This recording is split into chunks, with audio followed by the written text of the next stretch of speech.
والسلام على أشرف الأنبياء والمرسلين وخاتم النبيين سيدنا الممجد بشيرنا المسدد نصيرنا المؤيد المصطفى الأمجد والمحمود الأحمد أبي القاسم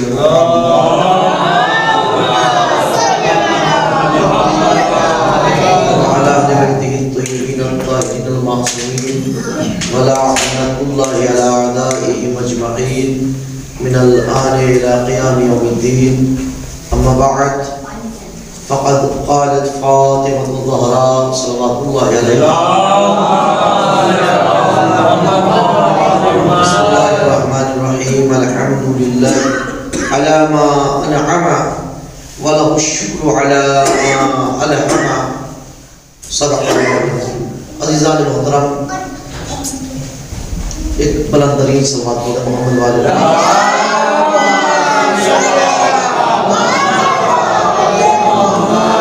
کل جو گزشتہ مجلس میں گزشتہ شب جو ہماری گفتگو ہوئی تھی شہزادی کے خطبے کے حوالے سے، جو کہ شہزادی کونین کا خطبہ میں نے بیان کیا تھا، جس میں اپنی کوئی بات نہیں، بس ترجمہ آپ کے سامنے میں نے پیش کیا تھا۔ چونکہ خمسے میں 5 مجلس میں مکمل کر پانا تشریح و تفسیر کے ساتھ خطبے کا ناممکن ہے، جیسا کہ میں نے کل بھی یہ بات آپ کے سامنے کہی تھی۔ اب آج ہم جو شروع کر رہے ہیں وہ جناب فاطمہ الزہرا صلوات اللہ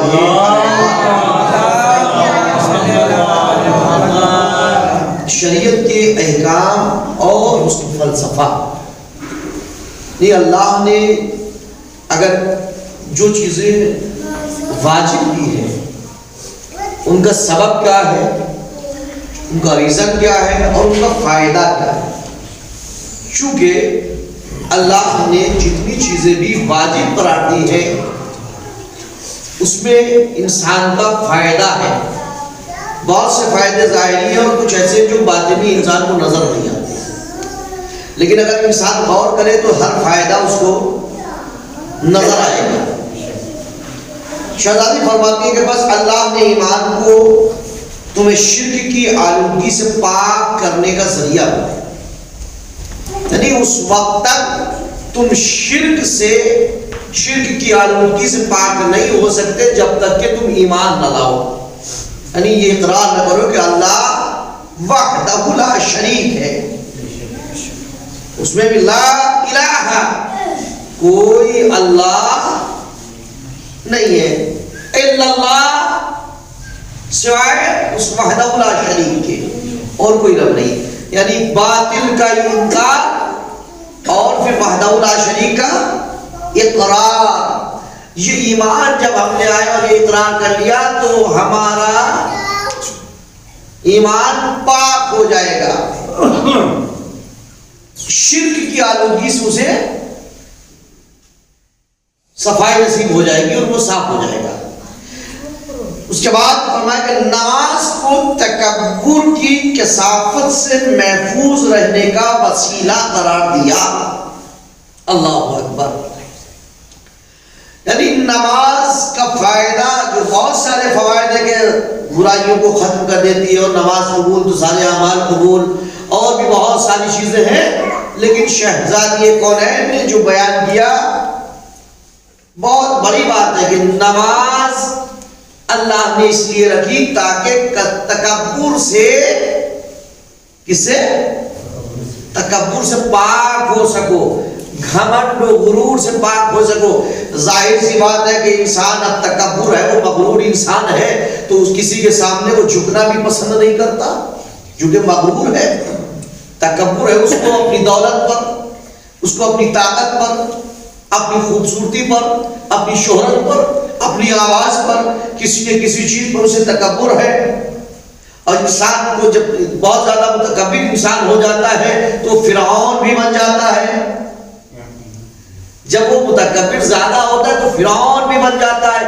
لیکن نماز سے انسان تکبر سے نجات حاصل کر سکتا ہے، نماز کے ذریعے سے۔ بس ضرورت یہ ہے کیسے ہوتا ہے، وہ رکوع کرے گا تو جھکے گا اور سجدے میں جائے گا تو بالکل سر رکھ دے گا، سبحان ربی الاعلی و بحمدہ، اور اس کے ذہن میں یہ خیال آئے گا کہ ارے میں تکبر کر رہا تھا، میں تو مغرور ہو چکا تھا، میں ہر ایک کے سامنے اکڑ کے چلتا تھا، تکبر میں رہتا تھا، لیکن میں نے جو یہاں سر رکھ دیا، جس کے سامنے رکھا وہ سب سے بڑا ہے، میں تو کچھ بھی نہیں ہوں۔ سب سے بڑا وہ ہے جس کے سامنے سجدے میں سر رکھ دیا ہے، لہذا وہ بلند والا ہے۔ اور اسی طریقے سے رفتہ رفتہ اس کے دل سے تکبر ختم ہو جائے گا۔ تکبر کی کثافت سے محفوظ رکھنے کا وسیلہ قرار دیا، اور زکوٰۃ سے نفس کی شست و شو ہوتی ہے، یعنی زکات کے ذریعے سے انسان کا نفس دھل جاتا ہے. نفس کو اگر پاک کرنا ہے، غسل دینا ہے، دھونا ہے، تو زکات کے عادی ہو جائے تو نفس پاک ہو جائے گا انسان کا. یعنی اللہ نے ہر چیز کا فائدہ الگ الگ چیزوں میں رکھا ہے. انسان جس طریقے سے مریض ہو جاتا ہے تو ڈاکٹر کے پاس جاتا ہے اور اس کو پھر ڈاکٹر اس حساب سے تشخیص کرتا ہے، دیکھتا ہے اس کو کون سی بیماری ہے، کون سی دوا دی جائے کہ بیماری دور ہو جائے. بخار ہے تو کوئی دوسری دوا ہوگی، پیٹ میں درد ہے تو کوئی دوسری دوا ہوگی. ہر چیز کے لیے اللہ نے رکھا ہے. بس اسی طریقے سے عزیزان محترم اللہ نے جو چیزیں رکھی ہیں، نماز، روزہ، حج، زکات، خمس اور بھی دیگر چیزیں، ان کے بھی فوائد ہیں. یہ اس لیے رکھے ہیں اور فوائد بتائے گئے ہیں کہ جب تم اپنے اندر ان چیزوں کو محسوس کرو تو فوراً تم اس عمل کو انجام دینے لگ جاؤ تو تمہاری برائیاں دور ہو جائیں گی، تمہیں شفا مل جائے گی. ایک سلام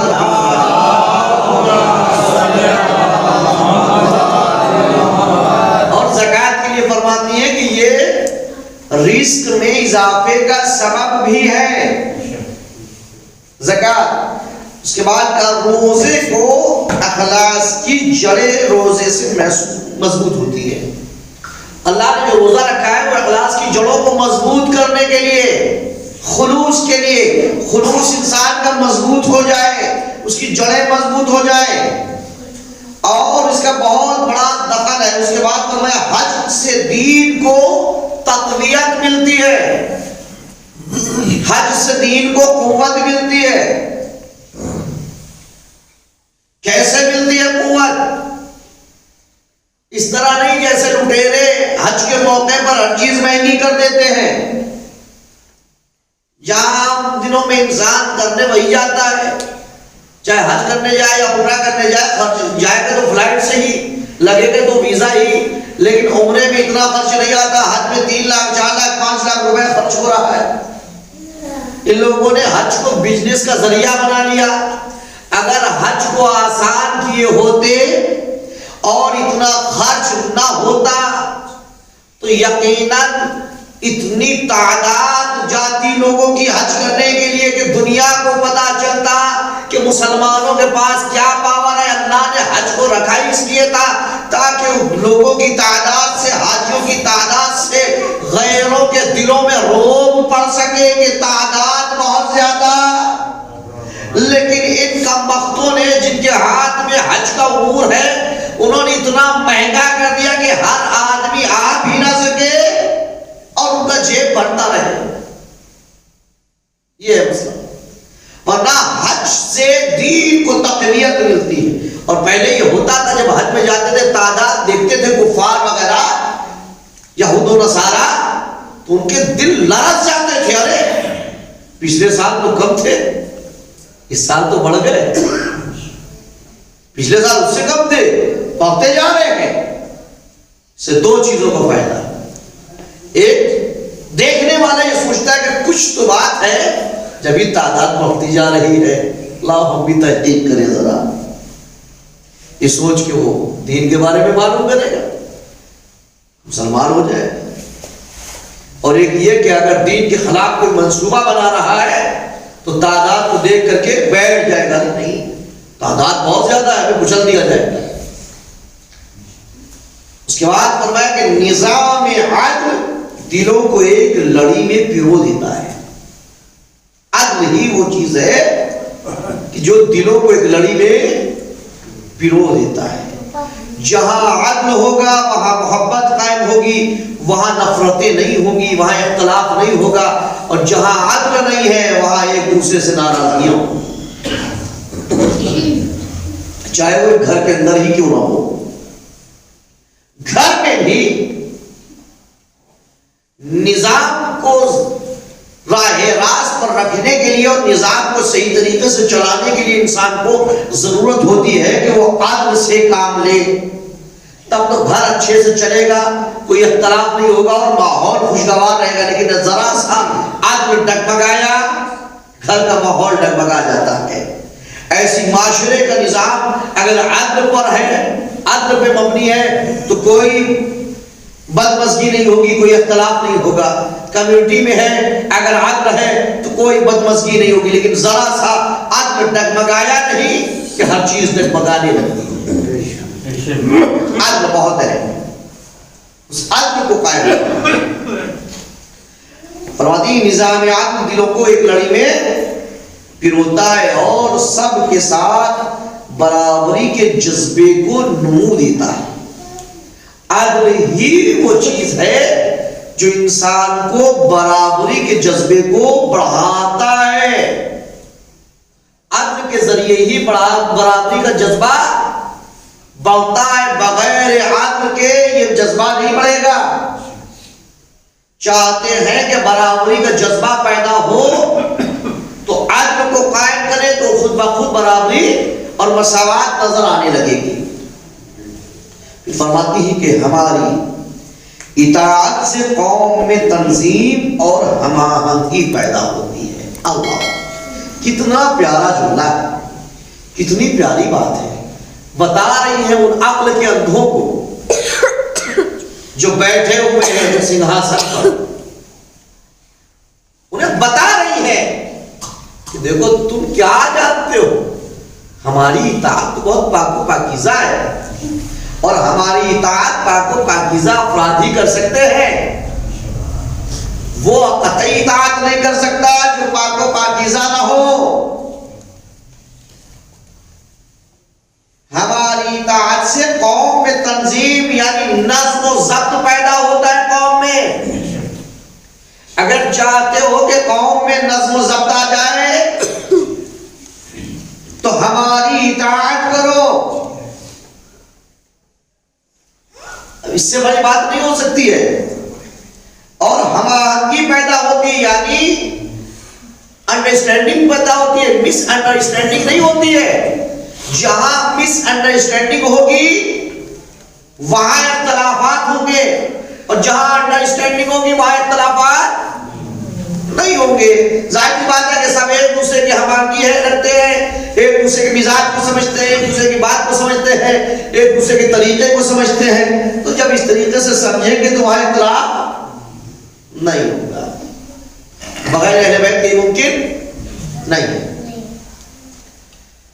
پھر فرمایا کہ ہمارا سلسلہ امامت ملت اسلامیہ کو انتشار اور تفرقے سے بچانے میں بہت مدد دیتا ہے. کیا سلسلہ امامت جو ہمارے یہاں ہے ملت اسلامیہ کو انتشار سے اور تفرقے سے بچاتا ہے. آج دنیا میں ملت اسلامیہ انتشار اور تفرقے کا شکار ہے.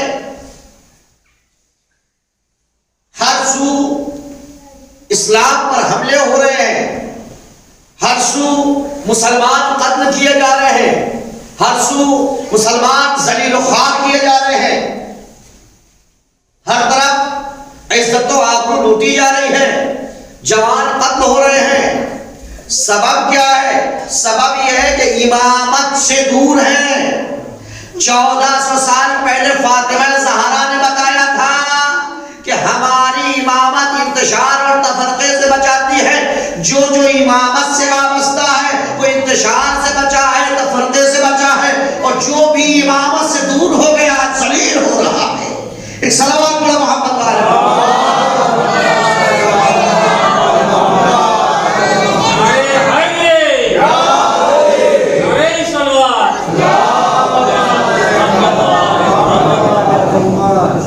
جہاد میں اسلام کی قوت اور اس کی عزت کا راز پوشیدہ ہے. جہاد میں ہے عزت کا راز. صبر و شکیبائی کی بدولت اجر و ثواب اور ہر طرح کی نیکیاں حاصل ہوتی ہیں صبر کرنے سے. جو صبر نہیں کرتا وہ ان نیکیوں سے محروم رہ جاتا ہے. اس کے بعد فرماتے ہیں کہ امر بالمعروف، بہت توجہ چاہتا ہوں، امر بالمعروف عوام کی بھلائی ہے اس میں، اور وہ اس کے ذریعے فلاح کو پہنچتے ہیں. امر بالمعروف میں عوام کے لیے بھلائی، امر بالمعروف یعنی نیکی کی ہدایت کرنا.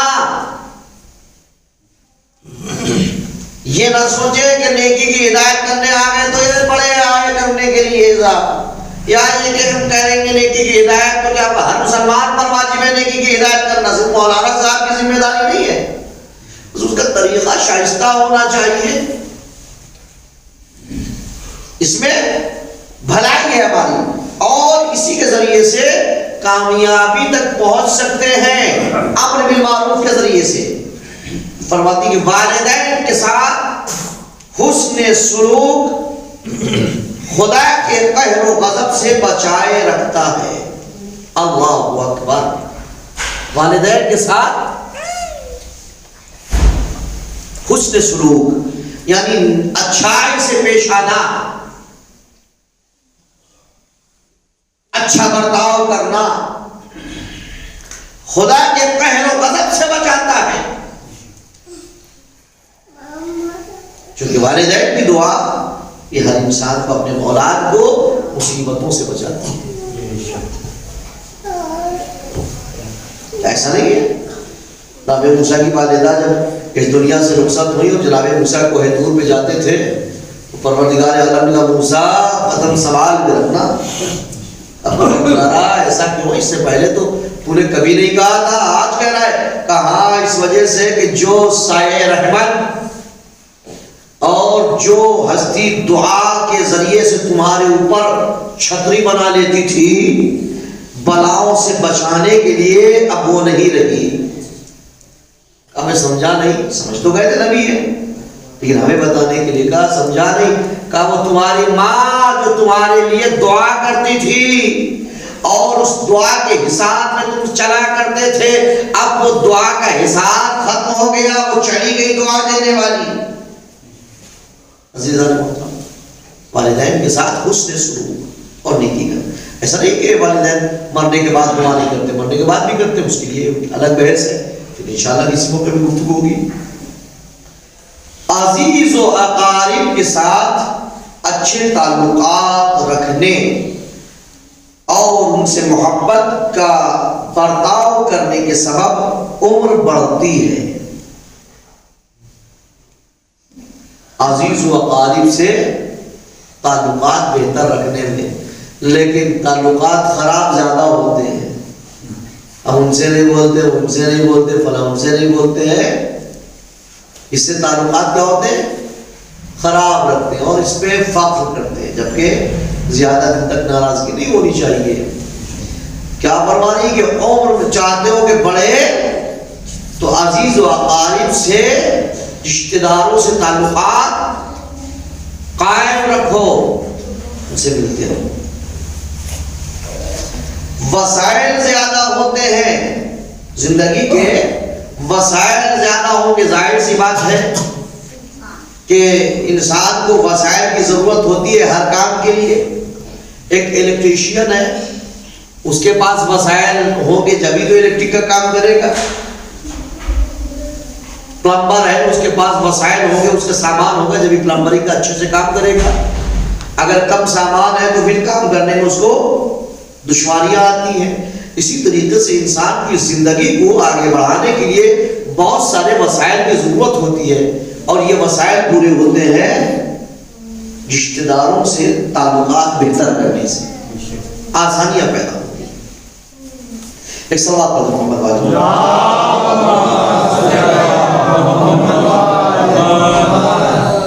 اس کے بعد فرماتی ہے کہ قصاص. قصاص کیا ہے؟ قصاص جانتے ہیں آپ؟ قصاص کسے کہتے ہیں؟ قصاص کہتے ہیں بدلے، بدلہ لینے کو قصاص کہا جاتا ہے. فرماتی ہے کہ قصاص انسانی زندگی کا احترام سکھاتا ہے. بدلہ اگر نہ ہوتا تو انسانی زندگی کا احترام نہ ہوتا. انسانی زندگی کا احترام اگر ہے تو بدلے کی وجہ سے. تو ذہن بھی یہ خیال ہے کہ ہم سے بھی بدلہ لیا جائے گا. یہ چیزیں اسلامی حکومتوں میں رائج ہے. قصاص کے عنوان سے، تو وہاں انسان ڈرتا ہے جرم کرنے سے، کسی کو مارنے سے، قتل کرنے سے، چونکہ معلوم ہے کہ قصاص ہوگا تو وہ بھی مار دیا جائے گا۔ انسانی زندگی کا احترام باقی ہے تو قصاص کی وجہ سے، اس سے خونریزی کی روک تھام بھی ہوتی ہے۔ ظاہر سی بات ہے کہ اگر بدلہ نہ ہوتا اسلام میں تو انسان آسانی سے کسی کو بھی مار دیتا، کیا کرنا، کون سا بدلہ، کوئی بدلہ تو ہونا نہیں ہے۔ لیکن جب قصاص ہے شریعت میں اور اسلامی ممالک میں نافذ بھی ہے تو انسان 100 مرتبہ سوچتا ہے قتل کرنے کے لیے اور پھر نہیں کر پاتا ہے، بہت شاذ و نادر ہو تو اسے معلوم ہے کہ کتنا سخت ہے قتل کرنا، اس کا قصاص کتنا سخت ہے۔ ہاں جو اسلامی ممالک نہیں ہے وہاں قتل و غارت، غریب، خونریزی زیادہ ہے بنسبت اسلامی ممالک کے، کہ وہاں قصاص ہے۔ لیکن کیا کرے، بعض اسلامی ممالک بھی نام کی اسلامی ممالک ہیں، وہاں خونریزی یہاں پہ جیسے آپ کے پاکستان میں اگر پاکستان گئے تو غلط نہیں ہوگا۔ دیکھیے ہزارہ شیعوں کو، نوجوانوں کو قتل کر دیا گیا، کوئی خطا نہیں، ایک خطا صرف یہ کہ وہ شیعہ تھے، قتل کر دیا گیا۔ کوئی کتنے دن تک، کئی روز تک مسلسل جنازوں کو رکھ کر احتجاج کرتے رہے، وہاں کے وزیر اعظم صاحب نہیں پہنچے، جب دفن ہو گئے جنازے تب پہنچے، اور یہ آئے دن ہوتا رہتا ہے۔ جو اس وجہ سے کہ جتنے بھی افراد حکومت میں ہیں وہ اسلامی قواعد سے واقف نہیں ہیں اور نہ اس پر عمل کرتے ہیں اور نہ عمل کرنا چاہتے ہیں، چونکہ یہ سب یہودیوں کی کٹ پتلیاں ہیں۔ یہودی ان کٹ پتلیوں کو جدھر اشارہ کرتے ہیں ادھر یہ کام کرتے ہیں، مجبور ہے۔ عزیزان محترم، یہ بہت اہم بات ہے۔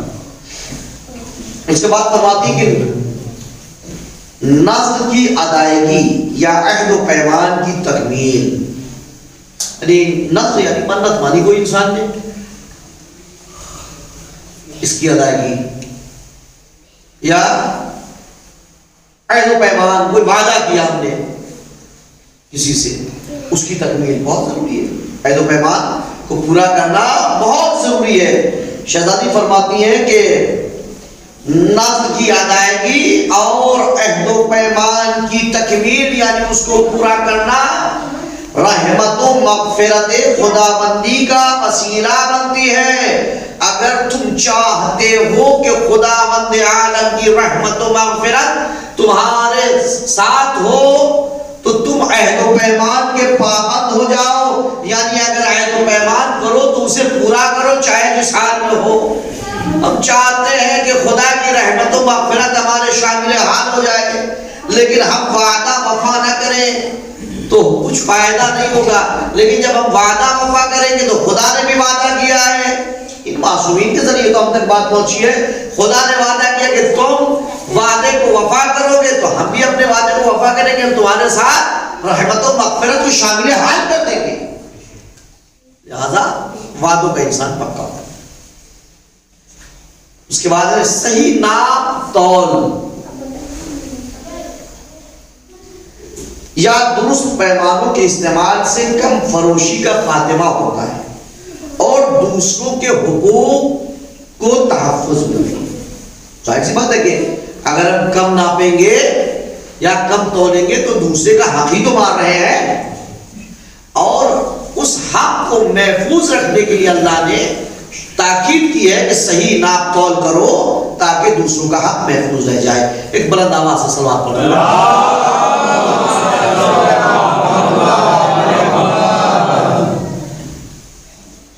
اس کے بعد فرمایا شراب نوشی کی ممانعت نفس انسانی کو گناہ آلود نہیں ہونے دیتی۔ شراب اس لیے منع کیا ہے تاکہ انسان کا نفس گناہ سے آلود نہ ہونے پائے۔ تہمت لگانے اور الزام تراشی سے دور رہنے کا حکم بہت اہم ہے۔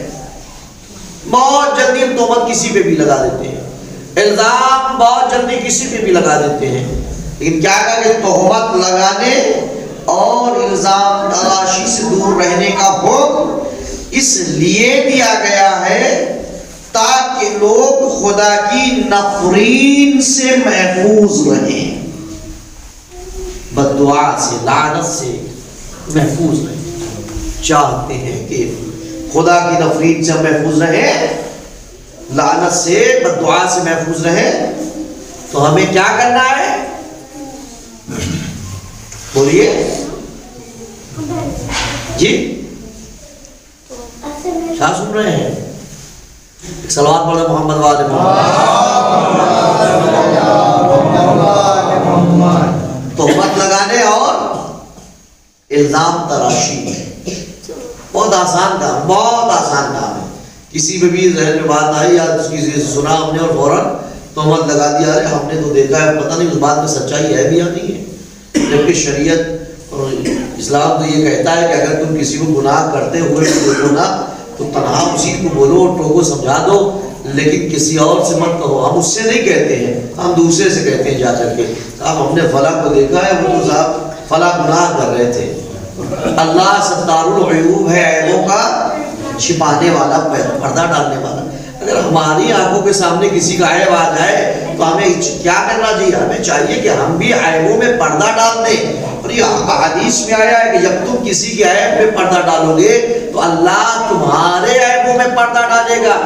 ذرا سوچیں کہ ہم کسی کے عیب کو عیاں کرتے ہیں تو کیا حالت ہوتی ہے۔ کہیں خدا بند عالم نے اگر ہمارے عیبوں کو عیاں کر دیا، کتنے ایسے عیب ہیں جو میرے علاوہ بلکہ میں بھی بھول گیا، خدا جانتا ہے۔ اگر اس نے عیاں کر دیا تو ہم تو منہ دکھانے کے لائق نہیں رہیں گے۔ تو ہم اپنی فکر کریں، ہم دوسروں کی نہ کریں، دوسروں کی نیکی کے لیے فکر کریں، باقی خدا بند عالم جانے، وہ جانے۔ ہمارا کام ہے نیکی کی ہدایت کرنا، لیکن تنہائی میں خاموشی سے، اور کسی کو برا نہ لگے، شائستہ انداز ہونا چاہیے، برائی سے روکنے کے لیے بھی یہی۔ باقی دوسرے سے اگر ہم نے بیان کر دیا تو یہ گناہ کبیرہ ہے، اس چیز سے ہمیں بچنے کی ضرورت ہے۔ چوری چکاری سے روکنے کی وجہ یہ ہے کہ انسانی شرافت کا دامن داغدار نہ ہونے پائے، یعنی اللہ نے شرافت کے دامن کو محفوظ رکھنے کے لیے چوری کی ممانعت کی ہے۔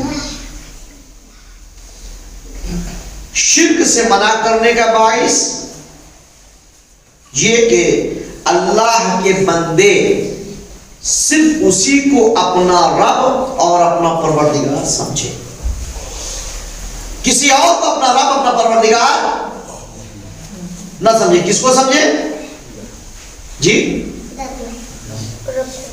یہ چھوٹا بچہ بول رہا ہے، باقی بڑے نہیں بول رہے ہیں، تھوڑا بول دیے تو ہمیں بھی لگے کہ ہاں غور سے سن رہے ہیں۔ ایک صلوات پڑھیں محمد والے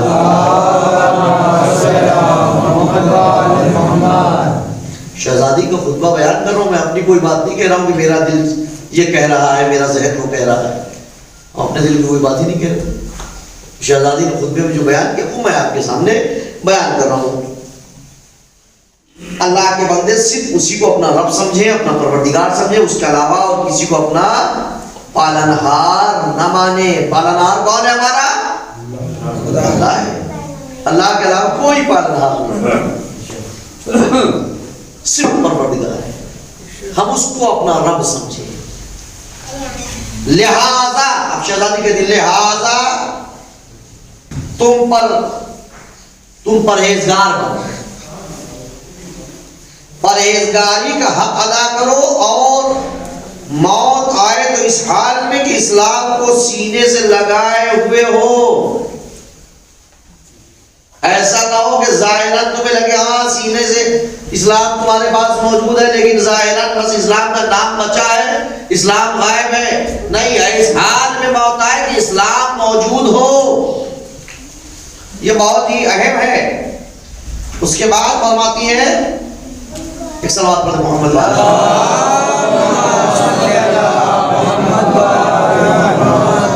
اور پروردگار عالم نے جن احکام کو بجا لانے کا حکم دیا ہے انہیں جامع عمل پہناؤ اور جن امور سے روکا ہے ان کے قریب نہ جاؤ. یعنی اللہ نے جن باتوں کا بھی حکم دیا ہے ہمیں ان سے انہیں انجام دینا ہے. جن سے روکا ہے ان سے رک جانا ہے.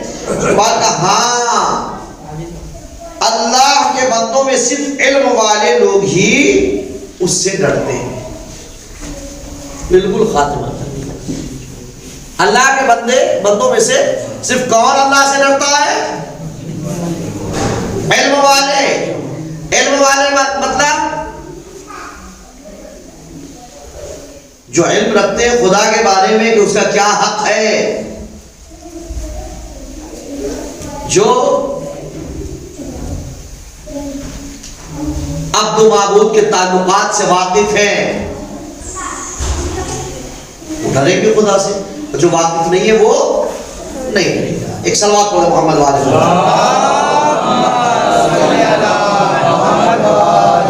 اب ایک قصہ شروع ہو رہا ہے. اپنا تعارف اور اپنے عظیم باپ کی توصیف اور اپنے خدا پسند شوہر کی جانفشانیوں کا ذکر. بہت ہی اہم گفتگو شہزادی کونین حضرت فاطمہ زہرا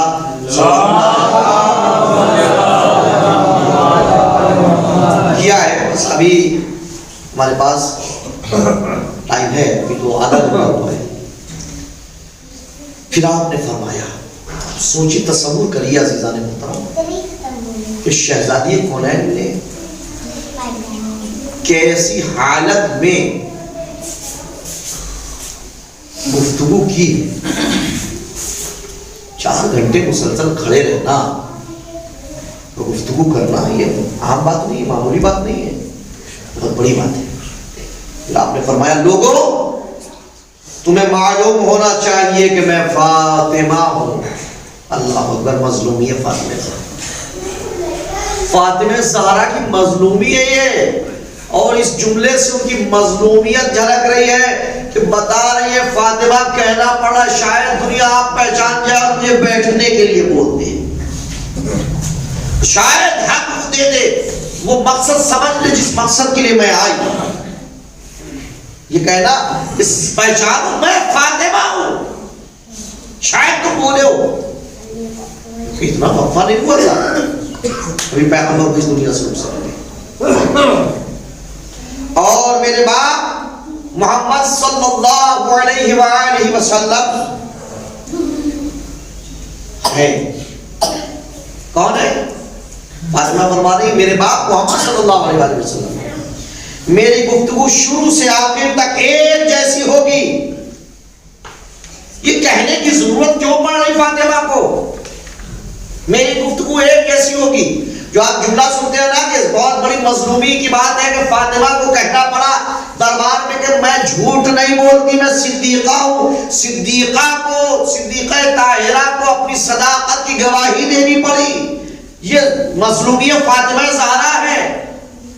کہہ رہی ہے کہ میری گفتگو شروع سے آخر تک ایک جیسی ہوگی, نہ کسی طرح کو تضاد ملے گا اور نہ کوئی کھوٹ دکھائی دے گا.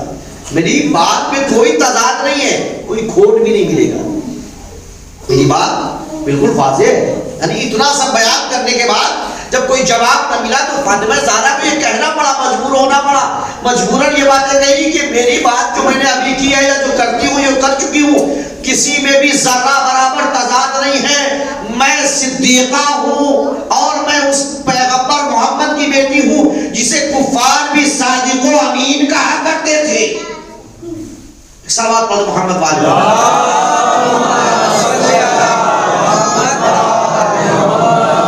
پھر ایک بات اور کہنا, میرے اعمال حیات میں کوئی ایسا کام نہیں جس کا رشتہ حق و صداقت سے نہ ملتا ہو. کوئی انسان سوائے معصومین کے یہ دعویٰ نہیں کر سکتا ہے. ایک سب آپ نے محمد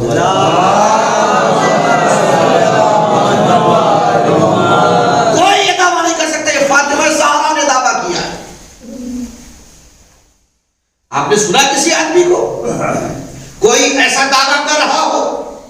کہ میری پوری زندگی صداقت پر مبنی ہے، اور انسان میں کچھ نہ کچھ غلطی ہوتی ہے. باتیں چاہے کوئی کتنی بڑی کرے، چاہے جتنا اپنے آپ کو سچا کہے، لیکن کبھی یہ نہیں کہتا کہ پوری زندگی میری سچائی میں گزری ہے کوئی انسان؟ یہ دعویٰ فاطمہ زہرا کر رہی ہے جھوٹوں کے سامنے. معلوم ہے کہ اس میں کوئی ایسا نہیں ہے جو کھڑا ہو کے کہہ دیتا کہ میں بھی ایسا ہی ہوں. کوئی نہیں تھا. کیا کہا کہ میرے اعمال حیات میں کوئی ایسا کام نہیں ہے جس کا رشتہ حق و صداقت سے نہ ملتا. کوئی کہہ دیتا کھڑا ہو کر، دیکھو تمہارے ہاں ایک ایسے رسول آئے جو خود تم ہی میں سے ہیں، تمہارا دکھ درد ان پر شاق ہے، یعنی بھاری ہے تمہاری تکلیفیں. پیغمبر تمہارے دکھ و درد کو دیکھتے تھے تو وہ بے چین ہو جاتے تھے. انہیں نفس تمہاری بھلائی چاہیے. وہ جو بھی کرتے تھے، جو بھی چاہتے تھے، وہ تمہاری بھلائی چاہتے تھے. وہ ایمان والوں کے لیے بڑے مہربان اور انتہائی شفیق. یہ بتانے کے بعد فاطمہ معلوم کیا کہتی ہے؟ تم اگر نسب کے حوالے سے انہیں جاننا چاہو تو یاد رکھو، اگر نسب کے حوالے سے جاننا چاہتے ہو تو یاد رکھو وہ میرے اور صرف میرے باپ ہیں. وہ میرے اور صرف میرے باپ ہیں. اگر 3 اور بیٹیاں تھیں تو کہاں تھی؟ اور اگر ان بیٹیوں میں شوہر تھے تو کہاں تھے؟ کھڑے ہو جاتے، کہتے فاطمہ آپ غلط کہہ رہی ہیں، آپ کے علاوہ فلاں فلاں کے بھی باپ ہے محمد. لیکن سب کا خاموش رہنا اس بات کی دلیل ہے کہ فاطمہ صدیقہ ہے، طاہرہ ہے، جو کہہ رہی ہے سچ کہہ رہی ہے. یہ دعویٰ اگر اور بیٹیاں ہوتی تو دعویٰ نہ کرتی، لیکن یہ دعویٰ بتا رہا ہے، اور اس دعوے کے مقابلے میں کسی کا نہ آنا یہ بتا رہا ہے کہ فاطمہ ہی رسول کی طرح بیٹی تھی. اس کے بعد معلوم کیا کہتی ہے؟ تمہاری عورتوں میں سے کسی کو ان سے رشتے پدری کا اعزاز حاصل نہیں ہے. عورتیں سب کیا ہے؟ تمہاری عورتیں، تمہاری بیویاں جو حضرت ذوالنورین بھی تھے، تشریف فرما. حضرت ذوالنورین کہا جاتا تھا کہ پیغمبر کی بیٹی سے شادی ہوئی، ذوالنورین کہلائے. تشریف فرماتے، کھڑے ہو جاتے، فاطمہ آپ جو کہہ رہی ہے غلط ہے. رسول کی تو اور بھی بیٹیاں ہیں، لیکن فاطمہ نے کہا نہیں، تمہاری عورتوں میں سے کسی کو بھی یہ حق حاصل نہیں ہے سوائے فاطمہ کے کہ وہ محمد کی بیٹی ہے. کوئی خاموش، سب خاموش ہے، کوئی نہیں بولا، کسی نے کوئی جواب نہیں دیا، اف نہیں کیا. اس کے بعد فرماتی ہے میرے شریک زندگی علی کے چچا زاد بھائی ہیں، تمہارے مردوں میں سے ان کی یہ قرابت داری کسی میں نہیں ہے.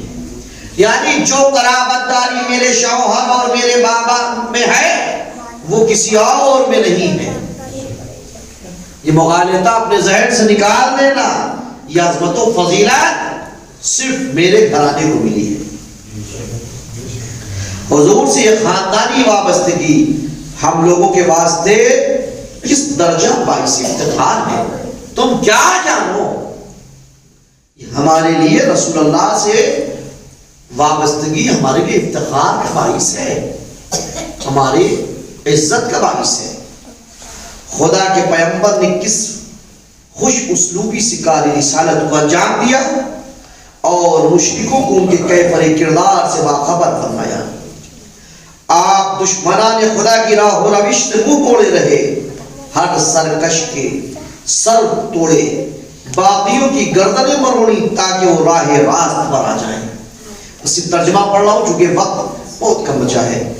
پیغمبر نے حکمت کی زبان اور نصیحت انگیز حسن بیان سے لوگوں کو اللہ کی طرف بلایا ہے. یعنی تلوار کے ذریعے نہیں بلایا ہے، اپنے حسن اخلاق سے لوگوں کو بلایا ہے. انہوں نے بتوں کو پاش پاش کیا اور نخوت پسندوں کو نیچا دکھایا. خدا فراموش کے مجمع میں بھگدڑ مچ گئی جب میرے بابا آئے اور انہوں نے کہا قولوا لا الہ الا اللہ تفلحوا. تو جو خدا کو بھولے ہوئے تو ان میں بھگدڑ مچ گئی تھی اور راہ فرار اختیار کرنے پر مجبور ہو گئے. اور پھر جہل کی شب تاریک تار کے پردے اٹھے، صبح آ گئی کہ جلوے سے پھیل گئی، یعنی اندھیرا غائب ہو گیا، روشنی آ گئی، اندھیرا چلا گیا میرے بابا کے آنے سے. حق اور حقیقت نکھر کر آئی. دین کے پیشوا نے تکلم فرمایا، یعنی بولے. شیطان کے ساتھی دم بخود ہو کر رہ گئے. منافقوں کے گروہ ہلاکت کو پہنچے اور کفر و عداوت کے سارے بل کھل گئے اور تمہارے ہونٹوں پر توحید کے رسیلے بول مچلنے لگے. یہ سب کس کی وجہ سے ہے؟ یہ میرے بابا محمد مصطفیٰ کی وجہ سے.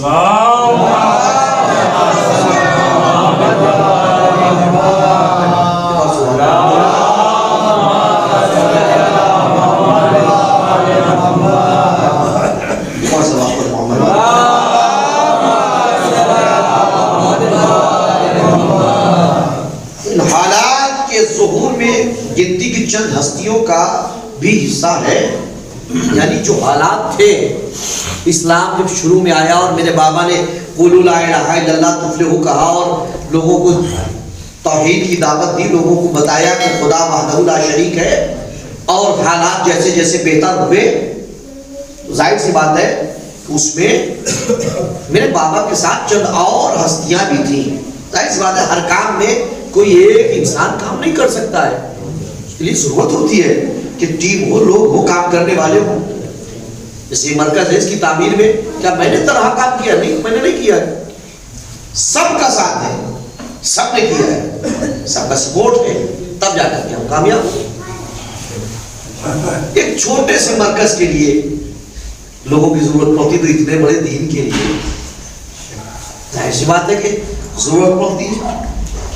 تو شہزادی اس کا ذکر کر رہی ہے، کہہ رہی ہے کہ چند ہستیوں کا بھی حصہ ہے جنہوں نے ناموافق حالات میں، اچھا اچھے حالات ہوتے ہیں تو بہت سے لوگ جڑ جاتے ہیں.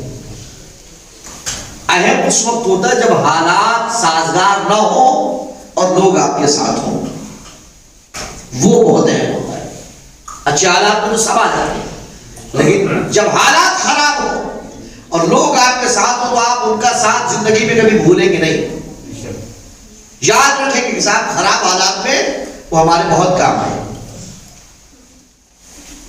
کیا فرمایا کہ جنہوں نے وہ ہستیاں جنہوں نے ناموافق حالات میں بھی اپنی پاک بازی کو سنبھالے رکھا. لالچ ہو رہی تھی، دی جا رہی تھی، یعنی نبی کو جب دعوت دی گئی لالچ کی ابو طالب کے ذریعے سے کہ صاحب جو کہیں کہ ہم وہ دے دیں گے، لیکن نبی نے انکار کر دیا، تو ظاہر سی بات ہے کہ نبی کے ساتھ والوں کو بھی دعوت دی گئی ہو گئی لالچ کے لیے. کہا گیا ہوگا کہ محمد کا ساتھ چھوڑ دو، جو کہو گے ہم تمہیں وہ دے دیں. چونکہ بڑی کوششیں تھی کہ محمد کو تنہا کر دیں، لیکن وہ پاک ہستیاں جو پیغمبر کے ساتھ تھی انہوں نے حالات سے سمجھوتا کر لیا، لیکن ان لوگوں کی طرف نہیں گئے. تکلیفیں برداشت کر لی لیکن کسی آفر کو قبول نہیں کیا.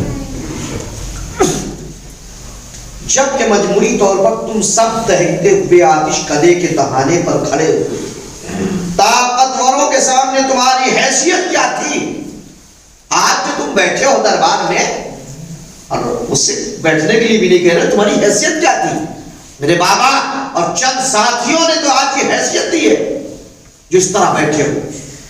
گھونٹ بھر پانی منہ کا نوالا، تمہاری حیثیت بس گھونٹ بھر پانی اور منہ کے نوالے کے علاوہ اور کچھ نہیں تھی. آج تم جس مقام پر ہو یہ میرے بابا کی دین ہے. جلدی میں آگ لے جانے والے کی ایک چنگاری قدم روغن میں آنے والی مخلوق. اب اس کے بعد سنیے گا اور بس میں یہی سے مجلس کو تمام کر دوں گا. کیا فرماتی ہیں شہزادی؟ بہت اہم بات ہے. کہتے ہیں کہ گڑھوں میں جمع گندے پانی سے اپنی پیاس بجھاتے تھے تم. آئینہ دکھا رہی ہیں, حیثیت بتا رہی ہیں, آج تم تکبر میں بیٹھے ہو. دربار جس کی وجہ سے آج جس مقام پہ پہنچے ہو اس کی بیٹی کو بیٹھنے کے لیے بھی نہیں کہہ رہے ہو, بلکہ جبکہ تمہاری حیثیت یہ تھی کہ تم گندے پانی کو, گڈھے کے گندے پانی کو پیتے تھے. صاف پانی اگر ملا ہے تو میرے بابا کے صدقے میں. گھاس پھوس کھا کر کے تو پیٹ بھرتے تھے.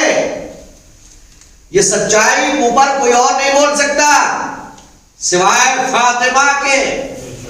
کوئی کھڑا ہو کے کہہ دیتا فاطمہ میرے پاس تو بہت بھرا ہوا تھا. اب تاریخ لاکھ کسی کو غنی لکھ دے, کسی کو کچھ لکھ دے, مورخوں کے لکھنے سے کچھ نہیں ہوتا.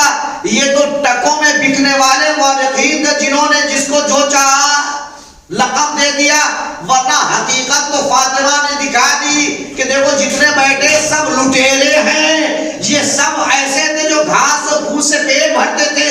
میرے بابا اور میرے شوہر کی وجہ سے صحیح سے کھانا ملنے لگا, صحیح سے صاف پانی پینے لگے, تو آج اس مقام پر پہنچ گئے کہ تکبر کر رہے ہیں.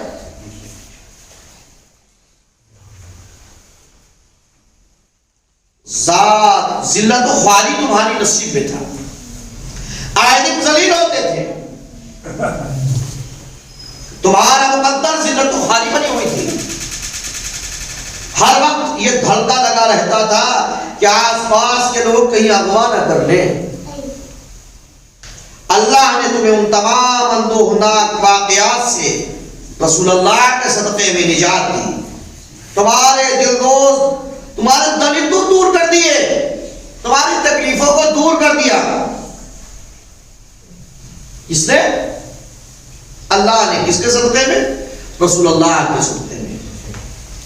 سرکار ختم المرسلین زور آوروں کے ہاتھوں بڑے شدائد برداشت کیے, مگر عرب کے بھیڑیوں اور سرکش اہل کتاب کا جم کر مقابلہ کیا. کیا تکلیفیں رسول اللہ نے نہیں بھائی؟ آپ نے بہت سنا کہ کیا کیا تکلیفیں رسول اللہ پر ہوئی, وہ بیان کرنا مقصود نہیں ہے. جب جنگ کے شعلے بھڑکاتے اللہ ان کو بجھا دیتا تھا. ان تمام ناموافق حالات میں بھی میرے بابا نے ثبات قدمی کو نہیں چھوڑا, اور میرے بابا نے اس مشن کو نہیں چھوڑا جو مشن اللہ نے ان کے حوالے کیا تھا. ان کے ساتھ دیا ہے میرے شوہر نے. عزیزاں نے میں اس خطبے کو آج یہی پر تمام کرتا ہوں, اور انشاءاللہ کل اس کے آگے گفتگو ہوگی. اب آپ سوچئے کہ یہ مظلومی نہیں فاطمہ زہرا کی, تو پھر کیا ہے کہ یہ کہنا پڑے, یاد دلانا پڑے, بتانا پڑے کہ تم کیا ہو, تمہاری حیثیت کیا ہے, تمہاری ہستی کیا ہے, اور میں فاطمہ ہوں, میرا رشتہ پیغمبر سے یہ ہے, میرا رشتہ محمد سے یہ ہے. اتنا کہہ دینا یہ کیوں آدمی کہتا ہے کہ اسی حال میں جب کوئی راستہ نظر نہیں آتا تب وہ رشتے بتانے لگتا ہے کہ شاید ان رشتوں کا پاس و لحاظ رکھ کر کے شاید کچھ مراعات مل جائے. لیکن عجیب مسلمان تھے جنہوں نے رشتوں کی کوئی مراعات نہیں کی, رشتوں کی کوئی اہمیت نہیں کی. فاطمہ کہتی رہی کہ محمد میرے بابا ہے, لیکن کوئی سننے والا نہیں. عزیزان محترم ذرا تصور کریے, سوچیے ذرا کیا عالم. جب پیغمبر اکرم اس دنیا سے رخصت ہوئے, مسلمان سقیفے میں جا کر کے بیٹھ گئے.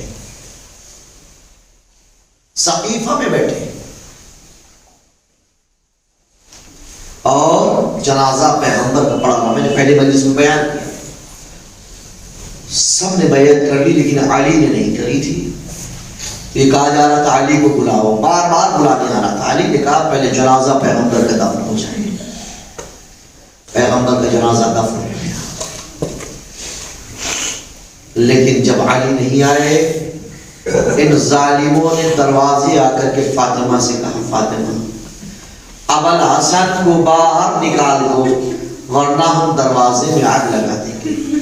ان ظالموں نے جنگل سے ایسی لکڑیوں کا انبار جمع کیا تھا جو لکڑی بہت دیر تک جلے اور جس کی گرمی زیادہ ہو، جس میں تمازت زیادہ ہو۔ اللہ اکبر، ذرا تصور تو کریے جب دروازے لکڑیاں جمع کی آواز دی کہ فاطمہ علی کو باہر نکال دو ورنہ گھر میں آگ لگا دیں گے، تو فاطمہ نے ایک چپلا کہا کہ اس گھر کو آگ لگا دو گے جہاں پیغمبر سلام کرنے آتے ہو؟ کیا اس گھر کو آگ لگا دو گے جہاں حسن و حسین رہتے ہو پیغمبر کی نشانیاں؟ ارے اس گھر کو آگ لگا دو گے جہاں پر وحی نازل ہوتی ہو؟ اس گھر پہ آگ لگاؤ گے جہاں پیغمبر کی بیٹی فاطمہ رہتی ہو؟ ان ظالموں نے جواب دیا کوئی رہتا ہو ہم سب کو جلا دیں گے۔ اللہ اکبر، فاطمہ نے جب یہ جملہ سنا تو دل تو تڑپ گیا ہوگا۔ رقیہ بابا کی قبر کا بابا یہ عجیب مسلمان ہے، آپ کا کلمہ پڑھنے والے، ارے اب آپ کی نشانیوں کو جلانے جا رہے ہیں۔ اے بابا یہ کیسے کلمہ گو ہے جو اس گھر میں آگ لگا رہے ہیں جہاں آپ کی نشانی حسن حسین موجود ہے؟ اجرکم اللہ، خدا آپ کو کوئی غم نہ دے سوائے غم اہل بیت کے، سوائے غم فاطمہ زہرا کے، کوئی غم نہ دے۔ عزیزان محترم، لکڑیاں جمع کی گئی اور لکڑی جمع کرنے کے بعد آگ لگا دی گئی۔ آگ لگ گئی دروازے میں، لکڑیوں میں پہلے آگ لگی، وہ دروازہ بھی لکڑی کا تھا۔ عزیزان محترم، وہ دروازہ جلنے لگا لکڑی کے ساتھ۔ ان ملعونوں کو اتنا بھی صبر نہ رہا اور پاس و لحاظ نہ رکھا پیغمبر کی حرمت کا بھی۔ دروازہ جلتا ہوا دروازہ، پیچھے فاطمہ کھڑی چیخ رہی ہے ارے اس گھر میں بچے ہیں، چھوٹے چھوٹے بچے ڈر رہے ہیں، آگ نہ لگاؤ۔ ابھی دروازے کے پیچھے کھڑے ہو کے فاطمہ یہی کہہ رہی، ایک ظالم نے ایسی لات ماری دروازے میں، دروازہ فاطمہ کے اوپر گرا۔ فاطمہ نے آواز دی فضا میرا محسن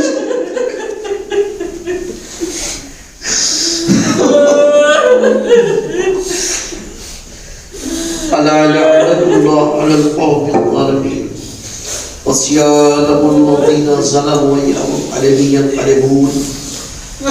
پروردگار محمد وعلى محمد صلی اللہ علیہ وسلم ہماری اس تعلیم سے عبادت قبول